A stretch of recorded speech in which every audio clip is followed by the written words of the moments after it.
Episode 5: The Spread of Islam from the Middle East to South and Southeast Asia.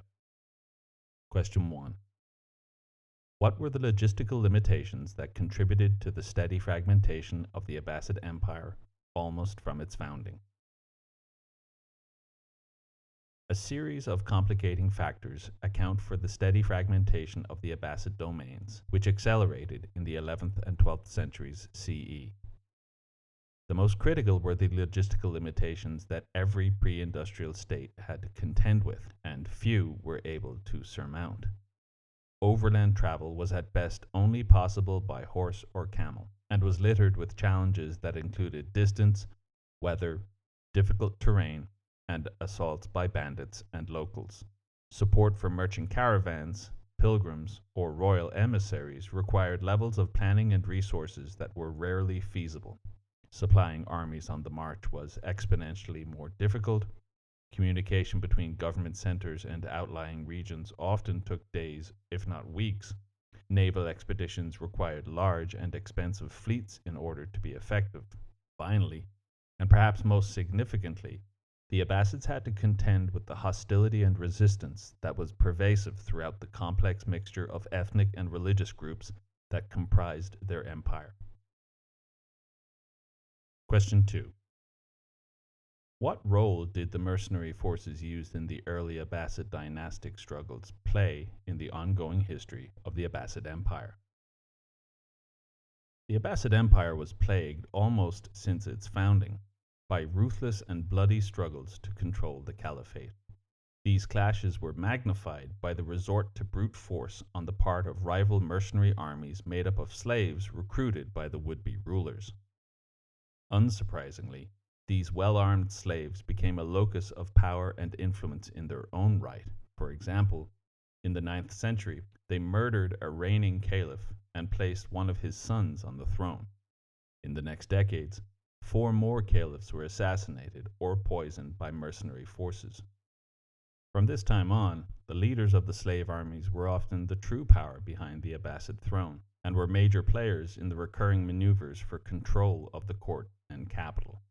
They also became a major force for social unrest, and were often catalysts for the urban food riots that broke out periodically when the price of everyday staples rose too sharply from a combination of crop failures and price gouging by the aristocratic landowners. Question 3. Describe the pattern by which the Buyids, and then the Seljuks, exerted control over the Abbasid Empire. Systemic weakness and instability encouraged repeated attempts by neighboring peoples to supplant the Abbasids as lords of the Muslim world. In 945 CE, the armies of one of these regional dynasties, the Buyids, invaded the Islamic heartland and captured Baghdad. From this point on, the caliphs were little more than figureheads controlled by the Buyids and other families. The Buyid leaders took the title of Sultan, which would come to designate Muslim rulers, especially in Western languages. The Buyids controlled the court and the caliph, but were no more capable of slowing the disintegration of the empire than had been the Abbasids. The Buyids had only controlled the empire for a century when they were supplanted by another group of invaders from Central Asia, the Seljuk Turks. For the next 2 centuries, Turkic sultans ruled the remaining portions of the empire in the name of the caliph. Question 4. What was the significance of the Crusades? By far, the impact of the Crusades was much greater on the Christians who launched them than the Muslim states they were intended to conquer. Because there had been so much contact between Western Europe and the Islamic world through the Muslim kingdoms in Spain and southern Italy, it is difficult to be sure which influences to attribute to the Crusades. We can be certain, however, that the Crusades clearly intensified the European borrowing from the Muslim world that had been underway for centuries. It is this, coupled with the fact that Europeans ultimately lost the Crusades, that is their truest significance. The centuries-long series of crusades increasingly introduced Europeans to the wonders of the outside world, and the luxury goods brought back by returning crusaders whetted the European appetite for such things. But the Europeans failed to establish a permanent foothold in Palestine, and the Muslim world would thus remain a barrier dividing East from West. As demand for silks, spices, and porcelain from the Far East skyrocketed, European explorers were further incentivized to take greater risks in an attempt to circumvent the Muslim bulwark. The subsequent inadvertent discovery of the New World, combined with the establishment of a sea route around Africa, initiated the process that would ultimately lead to European global maritime dominance. Question 5. Describe the process by which an Islamic empire grew in India. The Hindu empires in South Asia date back to the 4th century BCE, with the founding of the Mauryan dynasty. At various times, foreigners had entered India in waves as either displaced populations or invading nomads. Many of these groups either passed through on the way to somewhere else or returned to their homelands, but those who remained typically assimilated into the civilizations of the lowland areas. They converted to the Hindu or Buddhist religions, found a place in the caste hierarchy, and adopted the dress, foods, and lifestyles of farming and city-dwelling peoples of the subcontinent. The Hindu princes struggled to resist wave after wave of incursions, but the resulting periods of disruption did little to fundamentally challenge the pre-existing power structure. The arrival of Muslims in the late 7th century, however, changed this dynamic. The first incursions of Muslim armies and the settlers that often accompanied them were generally limited to the northwest areas of the subcontinent. After several centuries had passed, however, raids of Turkic Muslims from Afghanistan anticipated increasingly more significant waves of migration, settlement, and political domination across northern and central India in the centuries that followed. Question 6. Why does Islam spread to Southeast Asia, and why is it more successful there than it was in South Asia? The relative success of Islam in Southeast Asia is due both to the context into which it was introduced and the vehicle for its introduction. Because Islam was spread predominantly by Sufi mystics, it was often infused with Hindu and Buddhist elements. Although their numbers were small relative to the Sunni and Shiite branches, the Sufis had an enormous impact on the spread and adoption of Islam throughout Southeast Asia, aided by the fact that nearly all Sufis established mosques and schools that served as loci for proselytization. Prioritizing conversion over doctrine, the Sufis were willing to allow the inhabitants of Southeast Asia, especially the islands that comprise modern-day Malaysia and Indonesia, to retain pre-Islamic beliefs and practices that Orthodox scholars from the Islamic heartland would have considered blasphemous. The pre-existing religious framework was harnessed to deliver the Islamic teachings that might otherwise have been resisted. Significantly, it must be noted, the position and role of women in society was much more elevated in the Sufi-influenced areas. And lastly, it is worth noting that, whereas in Europe and South Asia Islam had to contend with well-established belief systems in the form of Christianity and Hinduism, in Southeast Asia there was little widespread adherence to a unified belief system. Islam thus faced less competition as it spread into these new areas. Question 7. Why was Sufi Islam a particularly good fit for the Asian subcontinent? Much of the religious vitality in Islam in the years before the Mongol invasions was centered on the Sufist movement. In its various presentations, Sufism was a reaction against the impersonal and abstract divinity that Orthodox Islamic scholars argued was the God of the Quran. Polytheistic religions, with their myriad major and minor deities, could be much more bespoke and personal than a strict interpretation of Islam. Like Hindu mystics, the Sufis and their followers tried to look beyond what they believed to be the superficial and transitory nature of everyday life, instead choosing to delight in the presence of Allah that they taught was all around them.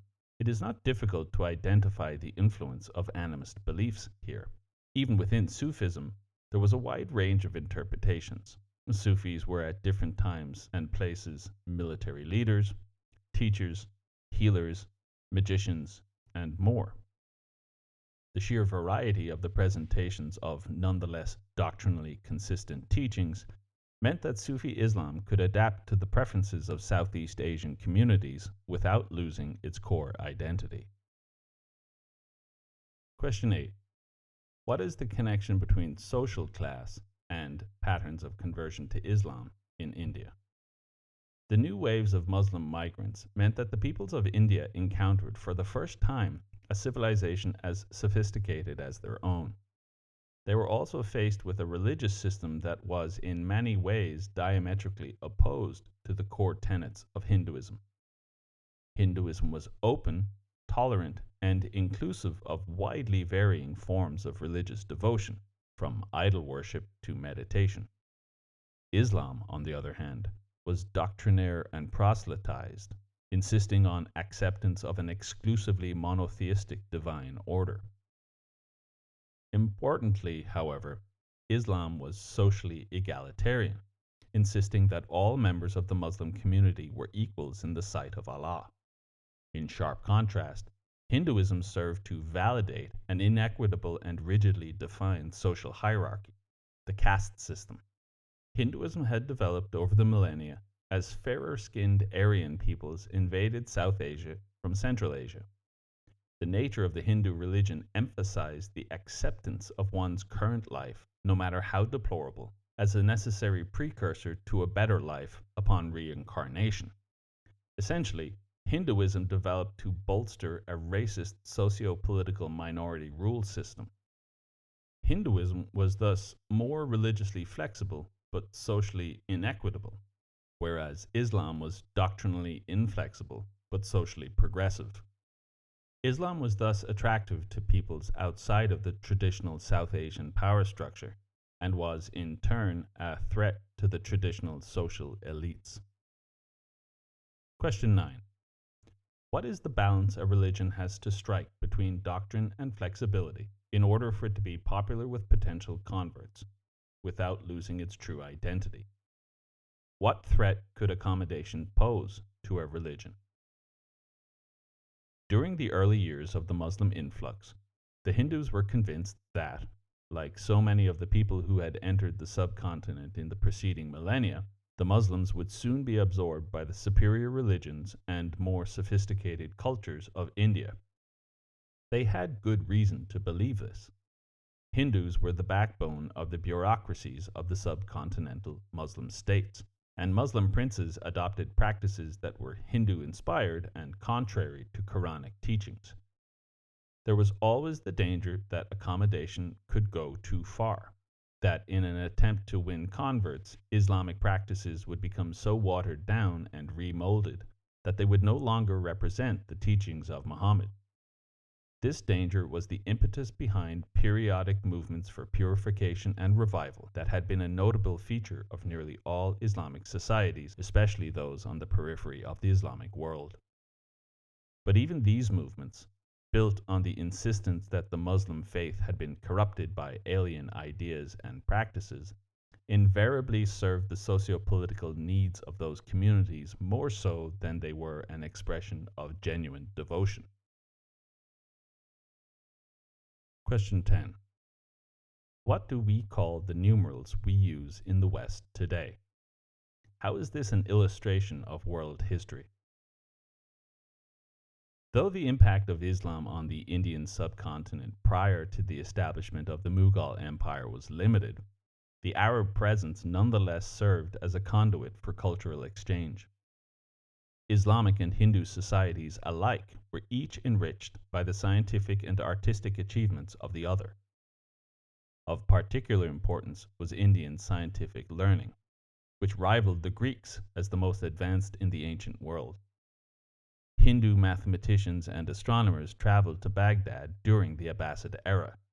Their work on algebra and geometry was translated into Arabic, and their instruments for celestial observation were adopted by Arab astronomers. Most critically, Arab thinkers in all fields began to use the numerals that had been used by Hindu scholars for centuries.